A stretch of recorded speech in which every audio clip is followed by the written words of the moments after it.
The cold, metallic click of the deadbolt was the only goodbye I received. It was a sound sharper than my son's final cutting words, more definitive than the disdain in his wife's eyes. It was the sound of my life being locked out, left on the cracked concrete of a porch I had helped paint. My luggage, 2 worn suitcases and a canvas bag holding my knitting, sat beside me like orphaned companions. The door to the house my savings had secured, the house where I'd nursed their baby girl through fevers while they slept, remained shut. Inside, they were likely celebrating. Outside, in the humid Ohio air, I was a ghost. This final brutal act had begun 2 days earlier over a $5 piece of paper. "For God's sake, Mom, what is this garbage?" Leo's voice, my son's voice, had sliced through the morning quiet. He loomed over me at the kitchen table, his shadow falling across my cup of tea. He held up the lottery ticket between his thumb and forefinger as if it were something rotted. His wife, Sabrina, was a silent, lethal presence by the sink. She polished a wine glass, her movements slow and deliberate. Her reflection in the glass a distorted mask of contempt. She didn't need to speak. Her silence was a weapon she had honed to a razor's edge. Her judgment was in the purse of her lips, the slight, dismissive tilt of her head. I looked from his furious face to the ticket. It was a simple scratch-off, a small ritual I'd adopted after my husband Frank passed. He'd worked his life away in the steel mills that once lined the Cuyahoga River, and when he was gone, the silence in our small apartment was deafening. The scratch-offs were a whisper of hope in that silence, a $5 daydream. It wasn't about winning, it was about the possibility, the brief, thrilling hum of what if. "It was my own money, Leo," I said, my voice barely a rustle of leaves. "From the cookie jar." "The cookie jar?" He laughed, a harsh, ugly sound that didn't suit the boy I remembered. "That's for groceries. That's our money. You don't have an income, Mom. We pay for everything. We let you live here for free. Don't you forget that." Free. The word landed like a physical blow. It was meant to. It was designed to erase the years I'd worked double shifts at the diner after Frank's accident, the life insurance policy I'd handed over to them for the down payment on this very house, the countless hours I'd spent being a grandmother so Sabrina could pursue her online influencing career. All of it, erased by that one cruel word. "It's not the $5, he seethed, his face reddening. "It's the principle, the sheer foolishness. You're 72 years old, acting like a child. Grow up." Sabrina finally spoke, her voice a syrupy poison. "We just think it's a bit undignified, Clara. People talk." I felt myself shrink in the chair, my world narrowing to the floral pattern on the vinyl tablecloth. I wanted to explain that the man at the corner store, Marco, knew my name because of those tickets. That in a life where I was becoming increasingly invisible, his cheerful, "the usual Mrs. T," was a small anchor, but the words wouldn't come. They were trapped behind a wall of shame they had so expertly built. I carefully folded the ticket, the one they found so offensive, and slipped it into the pocket of my cardigan. I hadn't even scratched it yet. "Don't say we didn't warn you," Leo muttered, turning his back on me. Sabrina followed, a shadow at his heels. I sat there for a long time, the silence they left behind heavier than any noise. The kitchen, once my domain of comfort and care, felt alien. I looked at the little pencil marks on the doorframe where I'd charted Leo's height, at the faint scratch on the floor where he'd crashed his first tricycle. This house was a museum of a love they had forgotten, and I was just an exhibit they were tired of dusting. Later that morning, I sat on the porch swing, needing to breathe air that wasn't thick with their resentment. I pulled the ticket from my pocket. It was a Buckeye Bonanza game, promising a grand prize of $17 million. At the bottom, in tiny print, were the words, "Sign here to validate." As always, I had. My name, Clara May Thompson, was written on the back in shaky but clear blue ink, dated that very morning. My hands trembled as I took a quarter from my purse. The familiar rasp of metal on paper was a small act of defiance. I scratched off the latex coating, my heart a nervous drum against my ribs. A number 14, a 28, a 3. I kept scratching, my breath held tight in my chest. And then I saw them. The symbols aligned. The numbers matched. Under the prize box, a figure that made my vision blur. $17,000. I didn't gasp. I didn't shout. A profound, crystalline stillness settled over me. I stared at the ticket, not in disbelief, but in absolute terrifying certainty. I folded it with the reverence of a prayer and tucked it into a zippered compartment deep inside my purse. In that moment, on the porch of the home where I was no longer welcome, I felt a power I hadn't felt in decades. It wasn't the money. It was the knowledge. They thought they held all the cards, but they never even bothered to look at the name on the back. They toasted their own superiority, but I held the truth. And for the first time in a very long time, I knew exactly what I was going to do with it. The following day, I said nothing. I moved through the house like a phantom, my secret tucked away like a hidden heart. I tidied the kitchen, weeded the small garden Sabrina ignored, and offered a polite, hollow smile when they passed me in the hall. The winning ticket was a warm weight in my purse, a promise only I understood. It was while sorting their laundry that a cold dread began to seep into my calm. I kept a small wicker basket in the laundry room for miscellaneous items found in pockets, loose change, receipts, and often my losing lottery tickets. I'd save them for second-chance drawings, a habit of thriftiness they found pathetic. I remembered tossing a different ticket in there yesterday, a losing one. On a whim, I reached in to retrieve it. My fingers brushed against the bottom of the basket. It was empty. My first thought was that I'd thrown it out. I checked the trash can, sifting through coffee grounds and junk mail. Nothing. I looked under the washing machine, behind the detergent. The ticket was gone. A quiet, sickening suspicion began to bloom in my stomach. It was just a losing ticket, worthless, but its absence felt like a violation, a quiet trespass. That night, the sound of their celebration echoed from behind their closed bedroom door. Giggles, the distinct pop of a champagne cork, the clinking of glasses. The next morning, a delivery truck idled in the driveway. A massive 80-inch television was wheeled into the house. Sabrina signed for it in a silk robe, a queen accepting tribute. The day continued with a parade of deliveries, cases of expensive wine, a designer coat I knew cost more than my entire monthly Social Security check, boxes from high-end electronics stores. They never mentioned a lottery win to me. They didn't have to. They just lived it, loudly and lavishly, in front of the woman they had shamed for a $5 piece of paper. I sat in my armchair, the needles in my hand clicking a frantic, uneven rhythm, my knitting a tangled mess of my anxiety. I wanted to be wrong. I prayed I was wrong. Maybe they'd come into some money of their own, a bonus, an inheritance. But I knew. The confirmation came when Sabrina left her phone on the kitchen counter.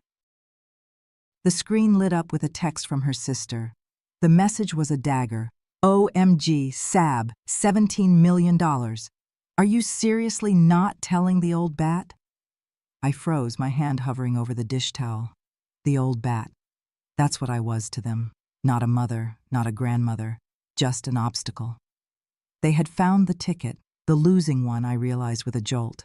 They must have found it, assumed it was the winner, and somehow managed to cash it. But how? My mind raced, trying to piece together their deceit. They hadn't found the real ticket. The signed $17 million ticket was still safe in my purse. So what had they found? What were they celebrating? My confusion was a thick fog. But the betrayal was as clear as glass. They believed they had won, and their first act was to indulge themselves while I remained invisible, a servant in their suddenly gilded home. 2 days later, my key no longer fit the front door lock.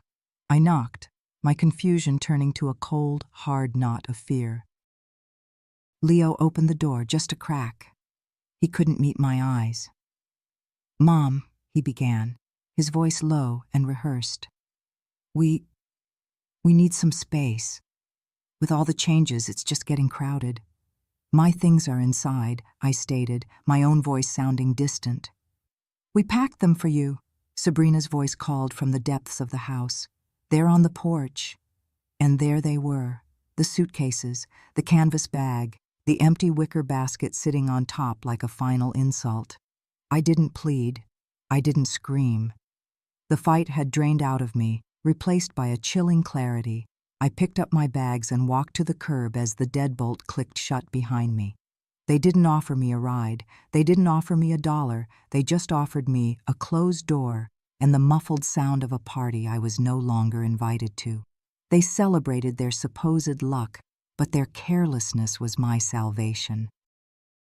They had been so consumed by their own greed, so blinded by the number on a ticket they thought was theirs, that they never imagined I might have the real one. The West Park branch of the Cleveland Public Library smelled of old paper and quiet dignity. It was warm, and it was free. For now, that was enough. I had walked the 12 blocks from the house, my life condensed into 2 suitcases that felt heavier with every step. I found an empty carrel near a window overlooking the rain-slicked street, plugged my ancient flip phone into a power outlet, and tried to stop shaking. I had the truth, but the truth felt fragile against the weight of their cruelty. I needed proof. I opened my phone's photo gallery, scrolling past blurry pictures of my granddaughter Isabel and the rose bushes I'd tended. And then I found it. A photo I'd taken at the corner store 3 days ago, a habit born from a vague sense of self-preservation. It was a clear shot of the winning Buckeye Bonanza ticket, flat on the counter before I scratched it. I zoomed in. The serial numbers were visible. And on the back, my signature, Clara Mae Thompson, was undeniable. My breath hitched. They hadn't stolen the winning ticket. They must have found a different one, maybe a discarded dud from the week before, and in their feverish greed, they saw what they wanted to see. They had built their castle of new electronics and champagne on a foundation of wishful thinking and my supposed foolishness. But the real ticket, the signed, legally binding document, was in my purse. A new kind of resolve hardened within me. A confrontation would be useless, a storm of their denials and gaslighting. I needed a different weapon. I opened the library's browser and searched for the Ohio Lottery Commission. I found a number for disputed claims. The woman who answered had a calm, steady voice that felt like an anchor. I explained the situation, my voice trembling at first, then gaining strength as I laid out the facts. I had the original signed winning ticket. I had a time-stamped photo of it pre-scratched from the point of purchase. "Ma'am," the woman said after a thoughtful pause, "if your name is on that ticket and you have proof of purchase, the ticket is yours. It doesn't matter who else thinks they won. The signature is the legal determinant." Tears I hadn't allowed myself to cry now streamed down my face. They weren't tears of sadness, but of overwhelming relief. "So it's not too late." "Not at all," she assured me. "We'll open an official inquiry. Do not lose that ticket or that photograph." After the call, I walked back to the corner store. Marco, the young cashier, was behind the counter. "Hey, Mrs. T," he said, smiling. "The usual?" "Not today, Marco," I said, my own smile feeling less fragile. "I need a favor. Can you pull the security footage from 3 days ago?" "Around 10 a.m. I just need a still shot of me buying a ticket." He looked at me, his brow furrowed with concern. "Everything okay?" "Not really," I admitted, "but I'm fixing it." He made a call, and minutes later, he handed me a printed image. It was me, standing at the counter, holding out a $5 bill. I looked tired, worn, but undeniably there. I was a person, a customer, the rightful owner. With the ticket, the phone photo, and the security still, I had an irrefutable trinity of truth. That evening, in the quiet hum of the library, I emailed it all to the Lottery Commission. The response came within an hour. Claim received. Preliminary evidence verified. Please await formal review. The ticket has been flagged in our system. I stared at the words legally yours. I had no home, no family, and less than $100 to my name, but I had the truth.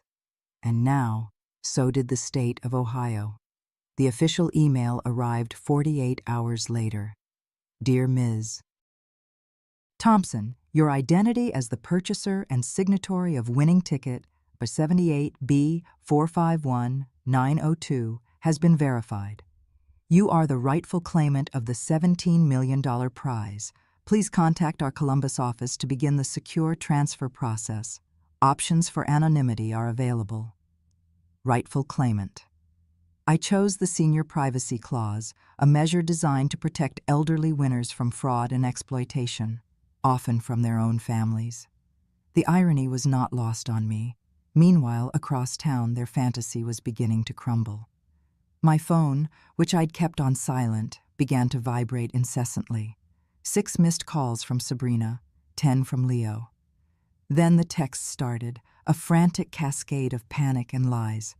Mom, where are you? We were worried. Okay, we found a ticket. We thought it was the big one. It was a mistake. Let's just talk about this. The lottery office said there's a conflicting claim. What did you do? Mom, answer me. Let's just split it. 50-50. That's more than fair. This can be good for all of us. I pictured them at the lottery office, puffed up with arrogance, ready for their press conference, only to be told that the prize had already been claimed by its legal owner. I imagined Sabrina's mask of charm cracking, Leo's face contorting in impotent rage. They had rehearsed their acceptance speech, but had never considered the possibility of defeat. A long, rambling voicemail from Sabrina followed. Her voice was thick with false sweetness. Clara, I know we've had our issues, but think of Isabel. Think of family. This money doesn't have to tear us apart. It can be a bridge. A bridge. They had burned the entire village to the ground and now wanted to borrow a cup of sugar. I powered the phone off. I let them sit in the silence they had so callously imposed on me. The money was mine. The power was mine. But most importantly, the truth was mine. And I had no intention of ever setting foot on their side of that burned bridge again. Their next move was as predictable as it was vile. When quiet manipulation failed, they turned to public demolition. A librarian, Miss Albright, who had taken a quiet interest in my plight, gently showed me her phone. Clara, I think you need to see this. It was Sabrina's Facebook page. Her profile picture was a professionally lit portrait, head tilted, a serene smile plastered on her face. The post beneath it was a masterpiece of calculated victimhood. Heartbroken. Sometimes the people you love most betray you in the cruelest ways. My husband's mother, Clara, who we took into our home, stole our winning lottery ticket right out of my purse. We believe her age has made her confused and greedy. We only ever wanted to provide for our daughter's future. Please pray for our family. The post was accompanied by a photo of them on their porch, clutching Isabel between them, their faces arranged in masks of solemn grief. It was decorated with hashtags: elder abuse, hashtag family betrayal, theft, hashtag justice for Izzy. The comments flooded in, a torrent of poison aimed at me. Disgusting. How could a mother do that? Take her to court. She's clearly senile. That poor little girl. Her grandmother stole her future. I stared at the screen, my hands cold. They were trying to destroy my name, my reputation, the one thing I had left. They assumed I would crumble, that I would hide in shame. They had forgotten one crucial detail. I had kept everything. With Ms. Albright's help, I sat down at a library computer. My fingers, usually clumsy with technology, moved with a steady purpose. I began to build my case, not for a courtroom, but for the court of public opinion they had so arrogantly convened. First, the photo of the ticket, my signature clear and bold. Second, the security camera still of me at the counter purchasing it. Third, a bank statement showing the $5 withdrawal. Fourth, I scrolled through months of old texts until I found one from Sabrina, sent after I'd accidentally broken a plate. "I am so sick of you being a useless freeloader in my house." I took a screenshot. The final piece was the official letter from the Ohio Lottery Commission, a PDF document stating unequivocally that Clara Mae Thompson was the sole, verified winner. I compiled it all into a single file. My own caption was simple and direct. "To whom it may concern, a false narrative is being spread about me. Here is the documented truth. I did not want to make this public, but I will not allow my name to be slandered. The truth has receipts." I sent the entire package to Nora Vance, an investigative journalist for a Cleveland online publication who specialized in stories of family fraud and elder exploitation. I had read her work. She was fearless and meticulous. Then I went back to the small room I was renting from a retired teacher, made a cup of tea, and waited. Nora Vance's article went live that night. The headline was stark. "She was called a thief by her son. The receipts tell a different story." The article laid out the evidence, piece by damning piece, the screenshots, the official letter, the security still. It was methodical, irrefutable, and devastating. Within hours, the tide turned. The hashtags on Sabrina's post began to fill with new comments. "Wait, so you tried to steal it from her?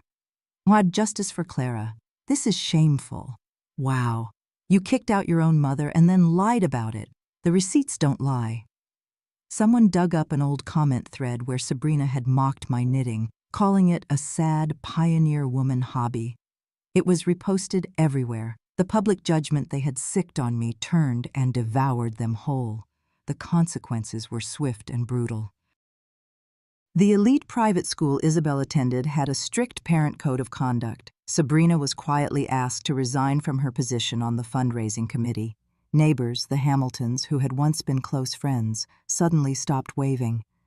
The neighborhood Facebook group became a minefield of pointedly shared links to Nora's article. The final blow landed on Leo.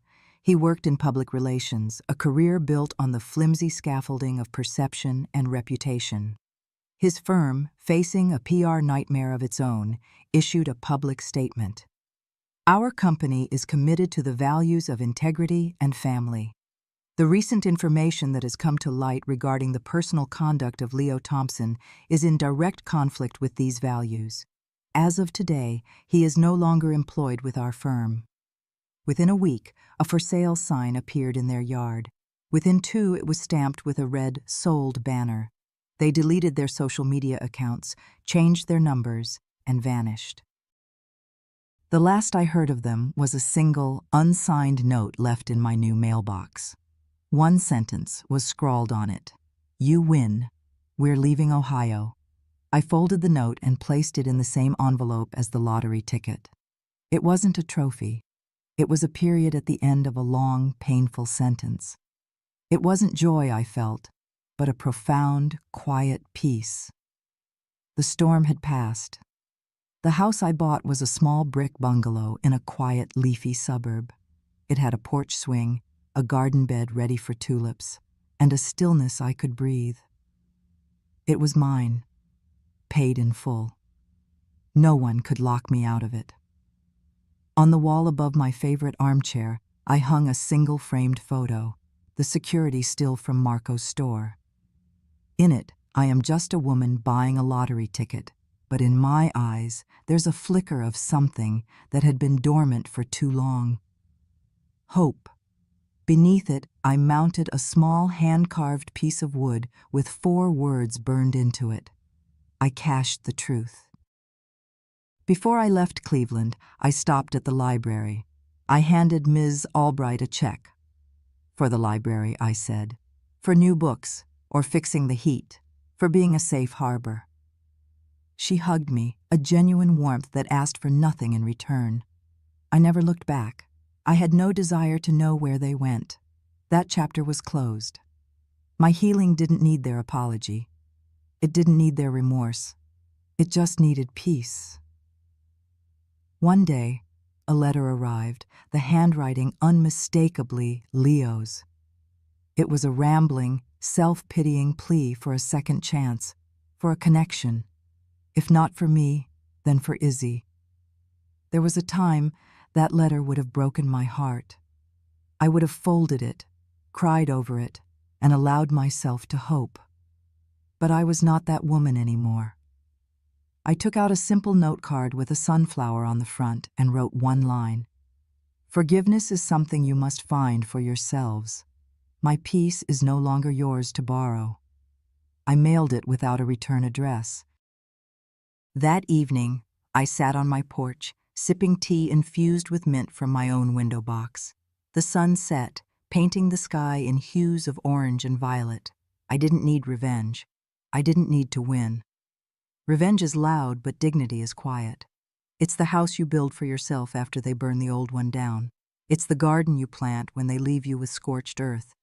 It is the profound, unshakable knowledge that your worth is not determined by the people who fail to see it. It is, and always was, inherent. And in the warm, gentle quiet of my own life, that was, at long last, enough.